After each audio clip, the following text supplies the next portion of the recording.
friends, hope you all are fine. Today we are going to start our chapter number 7 of class 12th economics, and the name of chapter is aggregate demand and related concept. Basically इस chapter के अंदर हम cover करेंगे कि कैसे aggregate demand बढ़ती है या कैसे एपीसी, एमपीसी या कंजप्शन कर्व में चेंजेस आते हैं, वो सब हम इस चैप्टर के अंदर देखेंगे। सो आइए स्टार्ट करते हैं। Aggregate demand. Aggregate demand refers to the total value of all final goods and services which all the sector of an economy are planning to buy at the given level of income during a period of one accounting year. तो aggregate demand किसको बोलते हैं? जो एक देश के अंदर सारे सेक्टर्स में लोग सामान को खरीदना चाह रहे हैं उसको हम बोलते हैं एग्रीगेट डिमांड। अब ध्यान रखना, एग्रीगेट डिमांड के ना 4 कंपोनेंट होते हैं। AD is equal to C plus I plus G plus X minus M। X minus M किसको रिप्रेजेंट करता है? Export minus import, C consumption को, आई इन्वेस्टमेंट को और जी गवर्नमेंट एक्सपेंडिचर्स को। पर जब हम क्लोज्ड इकोनॉमी की बात करते हैं और आपके मैक्रो इकोनॉमिक सिलेबस में हम AD equal to C plus I लिखते हैं बस। पर आप ध्यान रखना 4 कंपोनेंट होते हैं, AD equal to C plus I plus G plus X minus M. मैंने यहाँ पे लिखे भी हैं कंपोनेंट ऑफ एग्रीगेट डिमांड। जैसे सबसे पहले कंजप्शन। कंजप्शन मींस जो देश के अंदर लोग एक अकाउंटिंग ईयर के अंदर गुड्स और सर्विसेज को खरीद रहे हैं अपनी ज़रूरतों को पूरा करने के लिए, उस खर्चे को बोलते हैं हम consumption expenditure which is denoted by C. It refers to the total expenditure incurred by household on purchase of goods and services during an accounting year. ठीक है। इन्वेस्टमेंट एक्सपेंडिचर, अच्छा फिर मैं आगे आपको सी की इक्वेशन भी बताऊंगा, autonomous consumption plus B into Y, वो हम लास्ट में देखेंगे चैप्टर के। इन्वेस्टमेंट एक्सपेंडिचर क्या होता है? जो प्राइवेट फर्म्स करती हैं या कैपिटल गुड्स खरीदने में, मशीनों को खरीदने में जो पैसा खर्च हुआ है, किस लिए? ताकि प्रोडक्शन करा जा सके, उस खर्चे को बोलते हैं इन्वेस्टमेंट एक्सपेंडिचर। गवर्नमेंट एक्सपेंडिचर भी करती है सोशल वेलफेयर के लिए। It refers to the total expenditure incurred by government on consumer goods and capital goods to satisfy the common needs of the economy, ताकि देश के अंदर सभी लोगों की ज़रूरतें हों, पूरी हों, सोशल वेलफेयर हो, उसके लिए सरकार खर्चा करती है। और नेट एक्सपोर्ट क्या होता है? The difference between export and import का डिफरेंस जो होता है वो हमारा नेट एक्सपोर्ट होता है। एक बात ध्यान रखना है, AD is equal to net import कभी ऐड नहीं होगा, नेट इम्पोर्ट सब्सट्रैक्ट होगा, हम हमेशा नेट एक्सपोर्ट को ऐड करते हैं। तो AD is equal to C plus I plus G plus X minus M. But हम जो आपके सिलेबस में वो क्या पढ़ेंगे? AD is equal to C plus I हम आपके सिलेबस के अंदर देखेंगे। तो आइए कंटिन्यू करते हैं आगे। ये था हमारा aggregate demand. Now we will see aggregate supply. अच्छा पहले अब इसका कर्व भी देख लेते हैं AD का। अब एक बात आपको यहाँ ध्यान रखनी है, जब भी आप बोर्ड में कोई भी डाटा बनाओ इस चैप्टर से रिलेटेड, तो आप इनकम को 0 से शुरू करना और 100 का डिफरेंस रखना, और कंजप्शन को आप 40 से शुरू करना और 80 का डिफरेंस। एक बात आप ध्यान रखना, 0 इनकम पे कंजप्शन कभी 0 नहीं होता, क्योंकि ऑटोनोमस कंजप्शन, भले ही कोई व्यक्ति पैसा नहीं कमा रहा है पर लाइफ सस्टेन करने के लिए वो मिनिमम कंजप्शन करेगा। तो इट मीन्स ऑटोनोमस कंजप्शन की वजह से, ऑटोनोमस कंजप्शन क्या होता है? जो खर्चा 0 लेवल ऑफ इनकम पे हो उसको ऑटोनोमस कंजप्शन बोलते हैं। उसकी वजह से कभी भी कंजप्शन 0 नहीं होगा, ये बात आपको ध्यान रखनी है। भले ही कोई कुछ ना कमाए पर जीवित रहने के लिए मिनिमम खर्चा तो करना पड़ेगा, दैट इज ऑटोनोमस कंजप्शन। तो 0 इनकम पे आप इसको 40 से शुरू करना और 80 का डिफरेंस रखना, जैसे कि हमने रखा है हर पॉइंट पे। और आई ऑटोनोमस इन्वेस्टमेंट होती है। इन्वेस्टमेंट 2 तरह की है, ऑटोनोमस और इंड्यूस्ड। ऑटोनोमस इन्वेस्टमेंट उसको बोलते हैं जो इनकम बढ़ने पे या घटने पे चेंज नहीं होती, कांस्टेंट रहती है, उसको बोलते हैं ऑटोनोमस इन्वेस्टमेंट।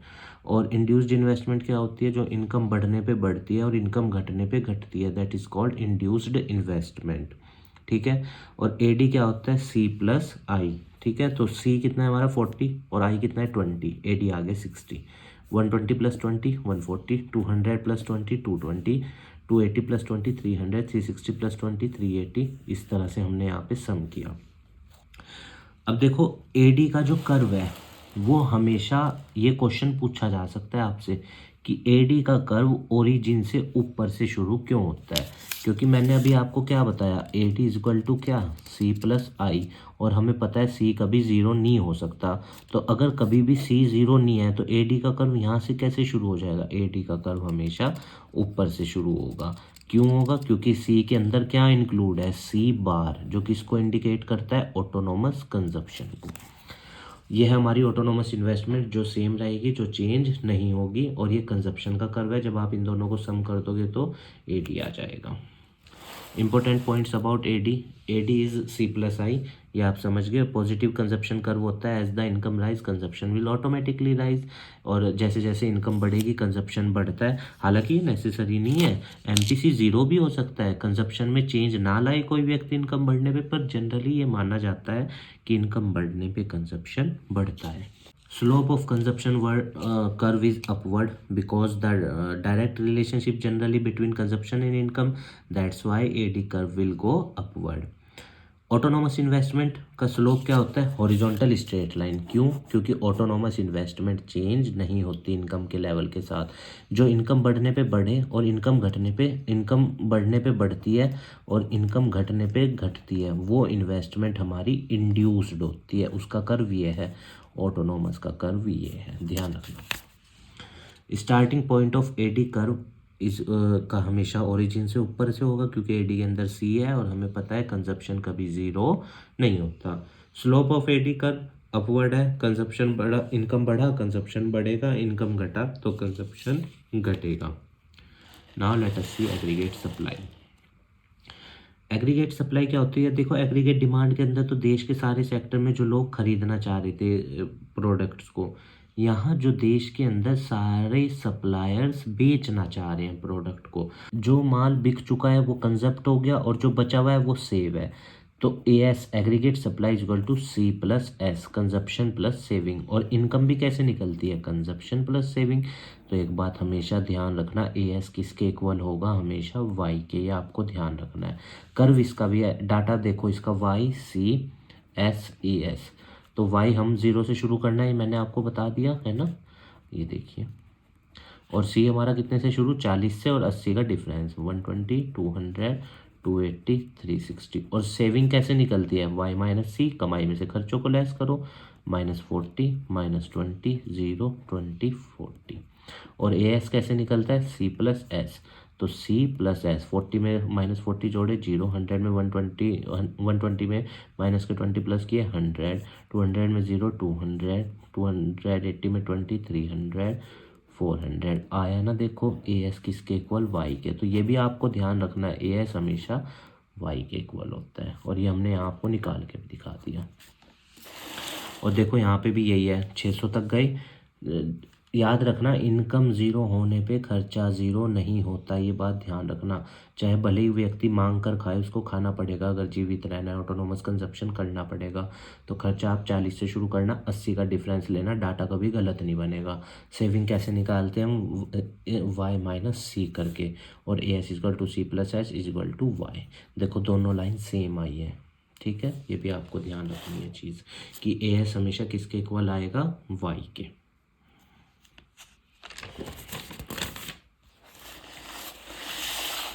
अब देखो ए एस वाई के इक्वल है, तो ए एस का कर्व कहाँ से स्टार्ट होगा? ओरिजिन से, क्योंकि आपने देखा ना ए एस ज़ीरो है, तो इसका कर्व भी कहाँ से स्टार्ट होगा? ज़ीरो से शुरू होगा। पर ए डी का कर्व कहाँ से स्टार्ट होता है? अबव दी ओरिजिन, ऊपर से। क्यों? क्योंकि ए डी के अंदर कंजप्शन है, and we know consumption can never be zero. वहाँ पे कंजप्शन प्लस माइनस की सेविंग होकर वो ज़ीरो आ जाता है, ठीक है। तो A S equal to income और ओरिजिन से शुरू होगा, ये आपको ध्यान रखना है। ये आपसे पूछ सकता है क्वेश्चन कि ए डी का कर्व अबव द ओरिजिन क्यों होता है? Because A D includes consumption. Consumption function, consumption function क्या होता है? जो किसके बीच की रिलेशनशिप को दिखाता है? कंजम्पशन और इनकम की। मतलब एक व्यक्ति 100 रुपये कमा रहा है, तो उस पे से खर्च कितने कर रहा है, ये हमें कंजम्पशन फंक्शन दिखाता है। तो consumption is equal to F functional relationship, Y का मतलब इनकम। 100 रुपये है तो कितने रुपये वो खर्च कर रहा है, इसको बोलते हैं हम कंजप्शन फंक्शन। अब देखो कंजप्शन फंक्शन को, आइए देखते हैं। Consumption function shows the functional relationship between consumption and income. C is equal to F, F किसको दिखा रहा है? फंक्शनल रिलेशनशिप को। ये देखो, कमाई 0 है, खर्चा 40 है, ये वो पॉइंट, कमाई 0 खर्चा 40। और ये 40 जो है ये ऑटोनोमस कंजप्शन है, ये ध्यान रखना। इनकम 100 है, खर्चा 120 है। एक पॉइंट ऐसा है यहाँ पे और यहाँ पे जहाँ वाई और सी क्या है, इक्वल है। अब देखो कमाई और खर्चे इक्वल है तो बचत क्या होगी, इस पॉइंट पे 0 होगी। और उसके बाद कमाई बड़ी है, खर्चा कम है, तो सेविंग। यहाँ पे देखो जब तक खर्चों का कर्व ऊपर होता है और कमाई का कर्व नीचे होता है तब तक कर्जे चढ़ते हैं। ये देखो क्योंकि 0 कमाए 40 खाए, सेविंग -40, 100 कमाए 120 खाए, -20। ये वो पॉइंट है जहाँ खर्चे और कमाई इक्वल है, तो यहाँ पे एस क्या होगा, बचत क्या होगी, 0। और इसके बाद कमाई की लाइन ऊपर चलेगी, खर्चों की लाइन नीचे रहेगी, तो यहाँ आपकी बचत शुरू 20, 40, 60, 80। ठीक है ना, क्योंकि 600 कमाए 520 खाए तो 80 बचाए। इस पॉइंट के बाद बचत पॉजिटिव हो जाती है। अब जो कंज्यूम करने की क्षमता है, प्रोपेंसिटी टू कंज्यूम है, वो 2 तरीकों से मेज़र की जाती है, एपीसी और एमपीसी। आइए देखते हैं। पहले इंपॉर्टेंट ऑब्जर्वेशन देख लें इसके बारे में, कंजप्शन कर्व के, कंजप्शन फंक्शन के बारे में। Starting point of consumption curve. Starting point आपको पता है कंजप्शन कर्व का क्या होता है, above the origin, because consumption can not be 0। Slope of consumption curve, consumption curve का स्लोप आपको पता ही चल गया। देखिए पहला पॉइंट तो above the origin, upward sloping. क्यों अपवर्ड स्लोपिंग, क्योंकि वाई बढ़ेगा तो सी भी जनरली बढ़ता है। Income is less than consumption, income जब कंजप्शन से छोटी होती है तो उस टाइम आपको क्या होता है, डिस सेविंग, कर्जा चढ़ता है। देखो चाहे यहाँ पे ये कंजप्शन है, ये इनकम की लाइन है। जब भी इनकम कंजप्शन से छोटी होगी तो कर्जा होगा। ये पॉइंट क्या है, जहाँ खर्चे और कमाई बराबर है। और ब्रेक इवन पॉइंट, इसको ब्रेक इवन पॉइंट बोलते हैं, जहाँ कंजप्शन और इनकम इक्वल है। और जब इनकम इससे ज़्यादा होगी कंजप्शन से तो क्या शुरू हो जाएगा, बचत, जैसे कि अभी हमने कर्व पे देखा। ठीक है, अब कंज्यूम करने की क्षमता को ना 2 तरीकों से मापा जाता है, एपीसी और MPC, average propensity to consume and marginal propensity to consume. आइए देखते हैं average propensity to consume. APC shows the ratio between consumption and income, मतलब जो खर्चे हो रहे हैं वो ऊपर और जो कमाई है वो नीचे। आइए देखते हैं, ये वाई, ये सी, ये हमारा एपीसी किसका रेशो दिखाता है, कंजप्शन एंड इनकम का। 0, 100, 200 इनकम है, 100 का डिफरेंस रखना है ना, और कंजप्शन 40 से शुरू, 80 का डिफरेंस। ठीक है, एपीसी क्या होता है, सी अपॉन वाई, 40/0 डैश, 120/100 1.2, 200/200 1, 280/300 आएगा 0.933, और 4 9 36 0.9। एपीसी ये कैसे निकला पता है ना, खर्चे ऊपर कमाई नीचे, तो ये रेशो हमें क्या होता है, एपीसी दिखाता है। कर्व देखो, जब भी आप एपीसी का कर्व बनाओगे तो कंजप्शन कर्व ऊपर से शुरू करोगे, किसी भी पॉइंट को उठा लो, मान लो मैं इसको उठा रहा हूँ, तो खर्चे आप वाई एक्सिस पे प्लॉट करोगे, खर्चे, इनकम, इन्वेस्टमेंट और सेविंग, एम्प्लॉयमेंट, इनकम और आउटपुट। यहाँ 280 रुपये खर्च कर रहे हो, कमा कितने रहे हो उस टाइम, 300 रुपये यहाँ लिखोगे, यहाँ लिखोगे एपीसी इज इक्वल टू 280/300, मतलब 0.9। समझ आया। आइए इस पे देखो, ये आपकी इनकम है 0, 100, 200, 300, 400, और कंजप्शन है 40, 120, 200, 280, 360। एपीसी ये हो गया आपका। अब देखिए इसमें हमने क्या किया है कि ये रहा आपका कंजप्शन का कर्व, जो कहाँ से शुरू हो रहा है, ओरिजिन के ऊपर से, है ना। तो देखो एक पॉइंट उठा लो कोई भी, जैसे कि इसमें हमने उठाया है 200 रुपये खर्चा है और कमाई भी कितनी है, 200। तो खर्चों को तो आप यहाँ पर लोड करना, यहाँ लिखेंगे हम 200, ठीक है, और यहाँ हम y की जगह क्या लिखेंगे, 200, और इस पॉइंट पे APC equal to C upon Y, मतलब 200/200 इक्वल टू 1। आया समझ एपीसी। अब कुछ पॉइंट्स हैं एपीसी के बारे में, आइए वो देखते हैं कि एपीसी की वैल्यू कितने से कितने के बीच वेरी करती है। तो देखिए एपीसी 1 हो सकता है कि कमाई 100 हुई और खर्चे भी 100 हुए, बिल्कुल हो जाएगा, 100/100 होता भी यार, जितनी कमाई उतने खर्चे हो जाते हैं। कई बार तो 1 हो सकता है, 1 से ज़्यादा कमाई 100 और खर्चे 150, ये भी हो जाता है कई बार, तो 1.5 आ गया, 1 से बड़ा भी हो गया। 1 से कम कि कमाई 100 और खर्चे मतलब कम, मतलब मान लो खर्चे 70 है और कमाई 100 है, ये भी हो जाता है 0.7, कि खर्चे कमाई से जब कम होंगे तो एपीसी की वैल्यू क्या आएगी, लेस देन 1। और 0 कि कमाए 100 और खाया कुछ नहीं, ऐसा नहीं हो सकता, क्योंकि आपको ऑटोनोमस कंजप्शन की वजह से खर्चा करना पड़ेगा। तो एपीसी 0 नहीं हो सकता। एपीसी 1 भी हो सकता है, 1 से ज़्यादा भी हो सकता है, 1 से कम भी हो सकता है, पर 0 नहीं हो सकता। बिकॉज, और अगर क्यों नहीं 0 हो सकता आपसे ये पूछा जाए, because consumption can never B 0। So if consumption can never B 0, तो हाउ एपीसी कैन बी 0। ठीक है, यही पॉइंट्स लिखे हैं मैंने। एपीसी कैन बी 1, एपीसी 1 हो सकता है व्हेन, कब, जब कमाई और खर्चे बराबर हो।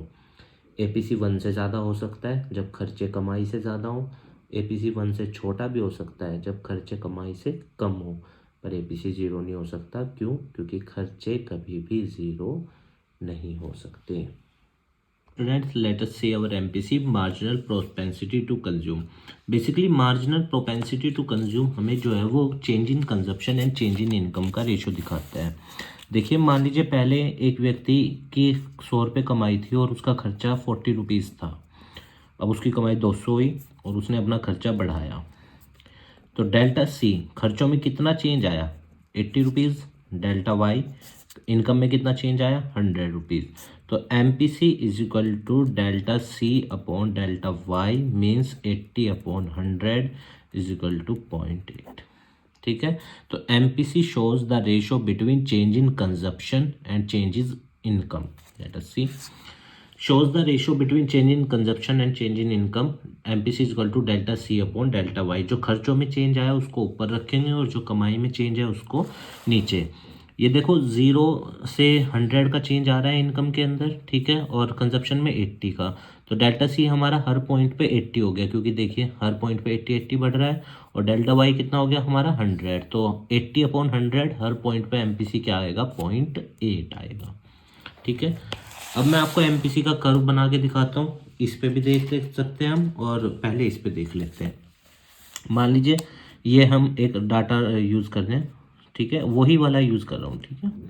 डेल्टा सी और डेल्टा वाई, खर्चे 100 थे, इनकम 100 थी, अब 200 हुई। खर्चे 40 थे, अब 80 बढ़ के 120। डेल्टा सी कितना है? 80, चेंज 80 का आया। डेल्टा वाई कितना है? 100। तो M P C is equal to delta C upon delta Y, है ना, is equal to 0.8, 80 upon 100। Curve देखिए, कर्व सी का कर्व हमेशा ऊपर से शुरू होगा, ये ध्यान रखना है आपको। कंजप्शन का कर्व हमेशा ऊपर से शुरू होता है। जब आप 40 रुपीज़ खर्च कर रहे थे कंजप्शन, उस टाइम इनकम कितनी थी? 100 रुपीज़, है ना, 40 रुपीज़ पे 100। और जब आपने खर्चा 120 किया, 120 ऊपर आ गया, इनकम कितनी होगी? 200। ये है हमारा delta Y, change in income. ये हमारा delta C, change in consumption. यहाँ पे आप लिखेंगे M P C equal to delta C upon delta Y, 80 upon 100 मतलब 0.8। ठीक है, यही मैंने यहाँ किया है। देखिए, जब खर्चा 280 था अभी डाटा में जो आपने देखा, तो उसकी कमाई 300 थी। जब खर्चा उसने 360 किया तो कमाई कितनी थी? 400। तो डेल्टा सी, खर्चों में कितना चेंज आया? 80 का, वो हमने रखा ऊपर। डेल्टा वाई, इनकम में कितना चेंज है? 100 का, 0.8। अच्छा, अब जो एमपीसी से रिलेटेड रिलीवेंट पॉइंट आइए उनको देखते हैं। क्या एमपीसी 1 हो सकता है? हाँ, हो सकता है। मान लो कमाई 100 रुपये बढ़ी, खर्चा भी 100 रुपये बढ़ा दिया, तो उस टाइम सेविंग तो नहीं कुछ बढ़ी ना, तो एमपीसी 1 हो गया। 1 से छोटा ये भी हो जाएगा। कमाई 100 रुपये बढ़ी, खर्चा 80 रुपये बढ़ाया, जैसे अभी हमने उसमें किया था, पीछे 0.8 आ रहा था ना हर जगह।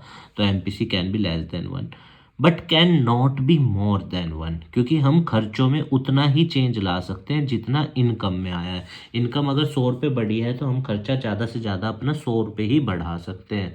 एपीसी 1 से ज़्यादा हो जाएगा, पर एमपीसी 1 से ज़्यादा नहीं होगा, ये ध्यान रखना है आपको। एमपीसी 0 भी हो सकता है। मान लो कमाई 100 रुपये बढ़ी, मेरे खर्चे नहीं बढ़ाए मैंने, तो डेल्टा सी 0 हो जाएगा, डेल्टा वाई 100 हो जाएगा, तो 0 आएगा। और उस टाइम याद रखना, जब हम खर्चे नहीं बढ़ाते कमाई बढ़ने पे, डेल्टा वाई किसके इक्वल होता है? डेल्टा एस के। और डेल्टा सी क्या हो जाता है उस टाइम? 0। ठीक है, तो ये था कंजप्शन से रिलेटेड। अब जो है, अब हम देखेंगे सेविंग फंक्शन को, सेविंग से रिलेटेड चीज़ों को। आइए देखते हैं। Saving function shows the functional relationship between saving and income, कि एक व्यक्ति की कमाई इतनी है, वो उसमें से कितने रुपए बचा रहा है, ये हमें कौन बताता है? Saving function. ठीक है। अच्छा, एक बात आपको ये ध्यान रखनी है, सेविंग का जो कर्व होता है वो हमेशा नेगेटिव से शुरू होता है, क्योंकि देखिए y और s कैसे निकलता है, y माइनस सी, ठीक है ना। मान लीजिए हम 100 का गैप रखते हैं और ये खर्चा 40 से शुरू करते हैं, 80 का गैप रखते हैं, है ना। तो 0 कमाए 40 का है -40, 100 कमाए 120 का है -20। हमेशा सेविंग के कर्व को आपको नेगेटिव से शुरू करना है, ये बात आपको ध्यान रखनी है। तो refers to the ratio of saving to the corresponding level of income, APS. APS किसको बोलते हैं? अच्छा, सेविंग फंक्शन के अंदर प्रोपेंसिटी टू सेव भी दो तरीकों से मेज़र होती है, एपीएस एंड एमपीएस। तो आइए हम पहले एपीएस को देखते हैं। तो एपीएस जो होता है हमारा, वो किसका रेशो दिखाता है? एस अपॉन वाई का। देखिए, मान लीजिए वाई है, ये सी है, ये एस है, ये एपीएस है। 0, 100, 200, 300, है ना। और कंजप्शन कितने से शुरू करना है हमने? 40 से, और 80 का डिफरेंस रखना है। और सेविंग कैसे निकलता है? y माइनस सी -40 -20 0 20। एपीएस कैसे आता है? एस अपॉन वाई, तो ये तो डैश -20 अपॉन 100 माइनस का 0.2, फिर डैश 20 अपॉन 300 रखोगे 0.67। तो याद रखना है आपको, सेविंग का कर्व हमेशा कहाँ से शुरू करेंगे हम? नेगेटिव से। ये हमारा एस, ये हमारा ब्रेक इवन पॉइंट, जहाँ पे सेविंग ज़ीरो होती है। और सेविंग ज़ीरो कब होती है? जब कमाई और खर्चे क्या होते हैं? इक्वल। अब आप इस पॉइंट को उठाइए, 20 रुपये बचा रहे हैं, 20 रुपये आप यहाँ लिखेंगे, कमा कितने रहे हैं उस पॉइंट पे? 300, ठीक है ना। तो ए पॉइंट पे लिखेंगे आप APS is equal to S upon Y 20 upon 300, मतलब 0.67, ठीक है। यहाँ पे देखिए मैंने यही कर रखा है। इनकम में हमने कितने का चेंज ला रखा है? 100 का। और सेविंग कैसे निकाल ली हमने? अच्छा, इसमें ना सेविंग को निकालने के लिए आप यहाँ सी रख लेना, पहले कंजप्शन लिख लेना। कंजप्शन को आप 0 पे 40 से शुरू करेंगे और डिफरेंस कितने का रखेंगे? 80 का। ये बात आपको ध्यान रखनी है। और APS is equal to S upon Y, ठीक है। अब मैंने एक पॉइंट उठाया, देखिए 20 रुपीज़ वो बचा रहा है, कितने रुपए कमा रहा है उस टाइम? 300। तो 20 upon 300, APS is equal to S upon Y, 20 upon 300 0.67, ठीक है। सेविंग कर्व नेगेटिव से होगा, इट इज सेविंग। यहाँ सेविंग 0 है और ये सेविंग पॉजिटिव है, इतना।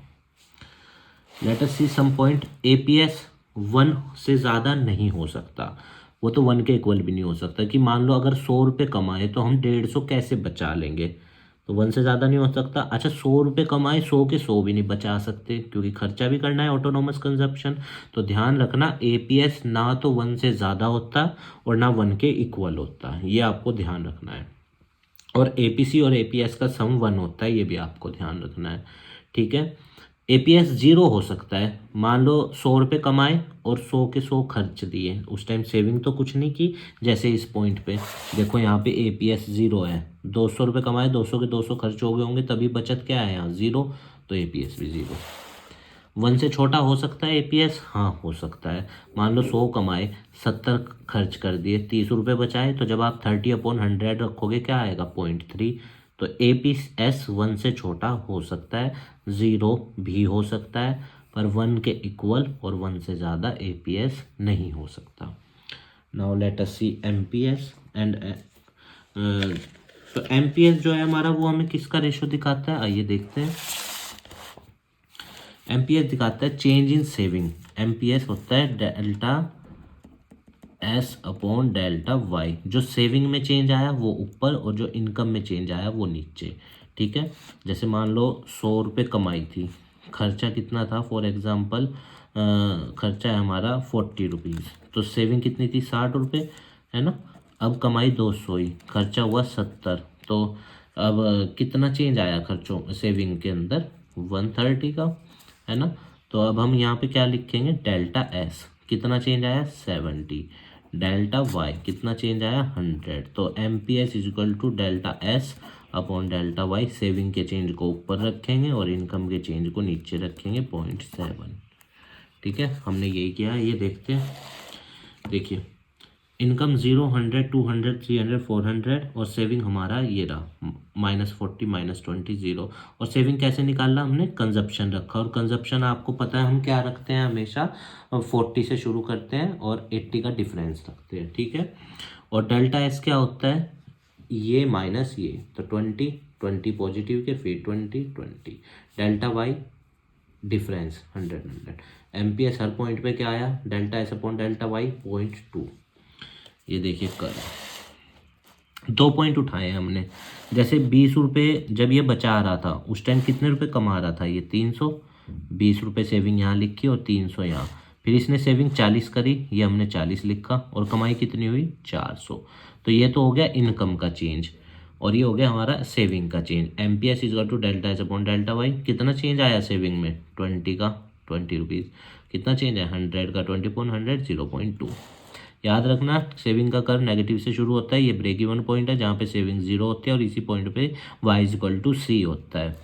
एम पी एस 1 से ज़्यादा नहीं हो सकता, क्योंकि सेविंग 1 क्या नाम डेल्टा एस मतलब कि जितना हम सेविंग में चेंज ला सकते हैं वो इनकम से ज़्यादा नहीं हो सकता, इनकम के चेंज से।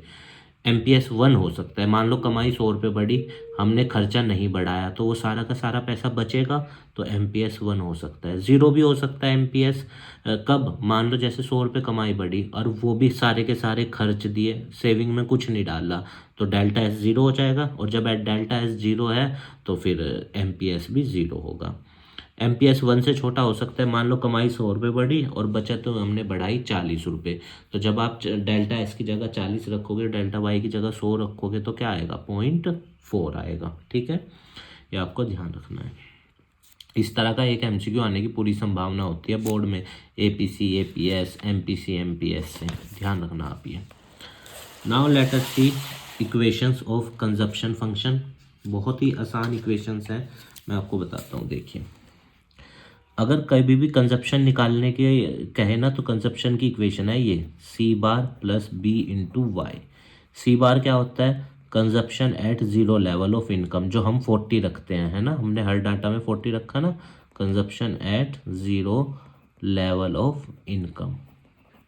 और बी क्या होता है, याद रखना, सी है कंजप्शन निकाल रहे तो बी का मतलब है एमपीसी, ठीक है। और एमपीसी का फॉर्मूला क्या है, या तो आप एमपीसी ऐसे निकाल लो delta C upon delta Y करके, या फिर आप एमपीसी को निकाल लो 1 माइनस एमपीएस करके, ठीक है। क्योंकि एमपीसी और एमपीएस का सम 1 होता है, तो अगर हमें एमपीसी निकालना है तो 1 माइनस एमपीएस भी कर सकते हैं और इससे भी। और वाई का मतलब क्या है, हमारा इनकम से है, ठीक है। ये है हमारे कंजप्शन। कंजप्शन को आप ऐसे लिखेंगे सी bar plus B into Y, ठीक है। इसके मैं न्यूमेरिकल्स आपको इससे अगले चैप्टर में करके भी दिखाऊंगा, बहुत सारे न्यूमेरिकल दे रखे हैं संदीप गर्ग की बुक में। नाउ लेट अस सी सेविंग की इक्वेशन। ये भी ऐसे ही है, देखते हैं इसको भी।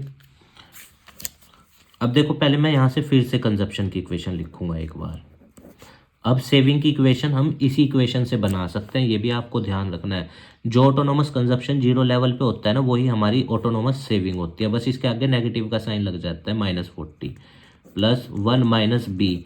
1 माइनस बी का मतलब सेविंग है ना, तो मैं यहाँ पे लिख रहा हूँ पहले तो, ठीक है, सेविंग एट 0 लेवल, ये आप समझ जाना, सेविंग एट 0 लेवल। और 1 माइनस बी का मतलब है 1 माइनस एम पी सी, और 1 में से एम पी सी जाके क्या बचता है, यानी ये वाला 1 माइनस बी किसको इंडिकेट कर रहा है, एम पी एस को।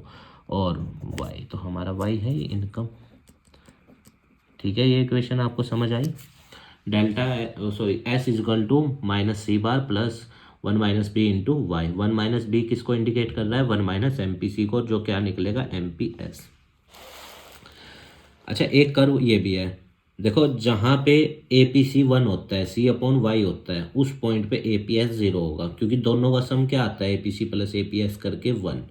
ये मैंने अभी आपको पहले भी बताया था कि इनकम इक्वल टू कंजप्शन होगा तो सेविंग 0 होगी, जाहिर सी बात है। अब देखो, यहाँ कंजप्शन ऊपर है, इनकम नीचे है, तो ये कर्जा है, डिस सेविंग। यहाँ इनकम ऊपर चलेगी, खर्चे नीचे रहेगी, ये सेविंग, ये वाला डिफरेंस शो कर रहा है, ठीक है। ये कर्व आपको समझ आया। और ये क्या है, यहाँ पे y इक्वल टू सी है, तो y इनकम और खर्चे इक्वल है, तो बचत क्या होगी आपकी यहाँ पे 0। Investment function. इन्वेस्टमेंट फंक्शन क्या होता है, जो किसके बीच की रिलेशनशिप को दिखाता है, इन्वेस्टमेंट और इनकम के बीच की। कि मान लो अगर व्यक्ति 100 रुपये कमा रहा है, उसमें से इन्वेस्ट कितने कर रहा है। अच्छा, एक बात आपको ध्यान रखनी है, एस इजकल टू आई। एक क्वेश्चन है, जैसे मान लो अगर ये पूछा जाता है कि एक व्यक्ति है वो इन्वेस्टमेंट से ज़्यादा सेविंग कर रहा है, तो क्या बताओ नेशनल इनकम पे कोई फ़र्क पड़ेगा? नहीं पड़ेगा, बिकॉज बोथ ऐसे एस इक्वल टू आई होता है, तो नेशनल इनकम में कोई चेंजेस नहीं आएंगे। ये बात आपको ध्यान रखनी है। अब इन्वेस्टमेंट दो तरह की है, induced and autonomous. Induce investment कौन सी होती है? जो इनकम बढ़ने पे बढ़ जाती है, इनकम घटने पे घट जाती है। जैसे मान लो इनकम बढ़ी तो बिजनेस बढ़ गया, और इनकम कम हुई तो बिजनेस कम हो गया। वो लाइन आप यहाँ पे खींच सकते हैं। ये है हमारी इंड्यूस्ड, जो इनकम के लेवल से डायरेक्टली वेरी करती है। ऑटोनोमस इन्वेस्टमेंट वो होती है जिसे इनकम के लेवल से कोई मतलब नहीं है, ये कांस्टेंट रहती है, ये चेंज नहीं होती, चाहे आइदर इनकम बढ़े या फिर इनकम घटे। ठीक है। Autonomous investment which is not affected by change in level of income and is not induced investment. Remember, it is not induced investment कि बिजनेस इनकम बढ़ रहा है तो प्रॉफिट कमाने के लिए और इन्वेस्टमेंट कर दो, इनकम घट रहा है तो प्रॉफिट मतलब अब इनकम घट रहा है तो इन्वेस्टमेंट क्या करना पड़ेगा? कम करना पड़ेगा। तो इस तरह से डिटर्मिनेंट्स ऑफ इन्वेस्टमेंट, अब किस चीज़ पे डिपेंड होता है कि एक बिजनेस में कितना पैसा लगाया जाएगा और कितना नहीं। देखिए, कोई भी बिजनेस शुरू करने से पहले एक इंसान दो चीज़ों को देखता है। सबसे पहले मार्जिनल एफिशिएंसी ऑफ इन्वेस्टमेंट। इसका क्या मतलब होता है कि मान लो अगर एक व्यक्ति कहीं पे 100 रुपये लगा रहा है तो वो ये देखेगा ना कि कितने रुपए मैं इससे कमाऊंगा। यह है marginal efficiency of investment. Rate of interest क्या होता है? मान लो एक व्यक्ति 100 रुपये ले रहा है उधार, तो वो ये भी देखेगा कि कॉस्ट क्या है, ब्याज कितना भरना पड़ेगा इस पे। अगर ब्याज ज़्यादा है तो इन्वेस्टमेंट कम लेगा, और अगर ब्याज कम है तो इन्वेस्टमेंट वो ज़्यादा करेगा। Marginal efficiency of investment refers to the expected rate of return. As I have already told you that the expected return which you will get by investing the money, that is called marginal efficiency of investment. Supply price क्या होता है? Means की cost क्या आ रही है आपको उस investment को बोरो करने की। और प्रोस्पेक्टिव यील्ड क्या होता है? मतलब कितना आप कमाओगे। तो ये इसका एक फॉर्मूला है, प्रोस्पेक्टिव यील्ड जितना आप कमाओगे अपॉन जितनी कॉस्ट आ रही है इंटू 100।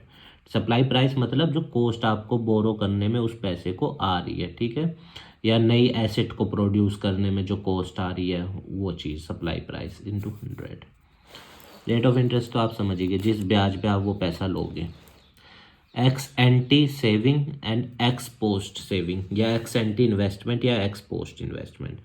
देखिए एक्स एंटी क्या होती है, इन सेविंग समझ लीजिए पहले। हाँ, ये देखते हैं। जो देश के तीनों सेक्टर पैसा बचाना सोच रहे हैं ना, that is called ex ante. Planning कर रहे हैं। Ex ante saving refers to amount of saving which household plan to save और at different level of income. ठीक है, जो अलग अलग लेवल पे इनकम के हम पैसा बचाना सोच रहे हैं, that is x ante saving. X ante investment, जो अलग अलग लेवल पे इनकम के हम पैसा इन्वेस्ट करना सोच रहे हैं। प्लान, इसमें भी प्लान ही है, एंटी में दोनों में प्लान है, और पोस्ट में जो एक्चुअल में होता है। तो ex ante investment refers to the amount of investment which firms plan to invest at different level of income in the economy. So the firm which is planning to invest at different level of income, that is called ex ante investment. X post saving, वही जो actual में saving करी गई house hold के द्वारा एक year के अंदर, एक फिजिकल ईयर के अंदर जनरली। और एक्स पोस्ट इन्वेस्टमेंट मतलब जो एक फर्म ने एक्चुअल इन्वेस्टमेंट करी एक साल के दौरान, ठीक है, that is x post. Anti में याद रखना प्लानिंग कर रहे हैं, एक्स पोस्ट में उन्होंने कर दिया।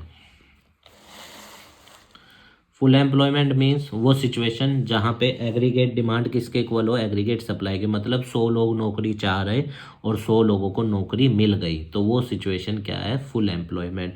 फुल एम्प्लॉयमेंट पॉइंट वो होता है जहाँ पे aggregate demand is equal to aggregate supply हो जाए। फ्रिक्शनल अनएम्प्लॉयमेंट, फ्रिक्शनल अनएम्प्लॉयमेंट क्या होती है? जैसे मान लो आज मैं किसी संस्था में जॉब कर रहा हूँ और आज 5 तारीख है फॉर एग्जांपल, और मैंने दूसरी संस्था को ज्वाइन करना है और वहाँ पे 10 तारीख को ज्वाइन करना है, पर मैं यहाँ पे पहली वाली संस्था में जॉब आज ही छोड़ देता हूँ, तो अब मैं 5 दिन के लिए अनएम्प्लॉयड हूँ ना, तो ये होती है फ्रिक्शनल अनएम्प्लॉयमेंट। ये टेम्पररी है क्योंकि 5 दिन बाद तो मेरी जॉब लगी जानी है।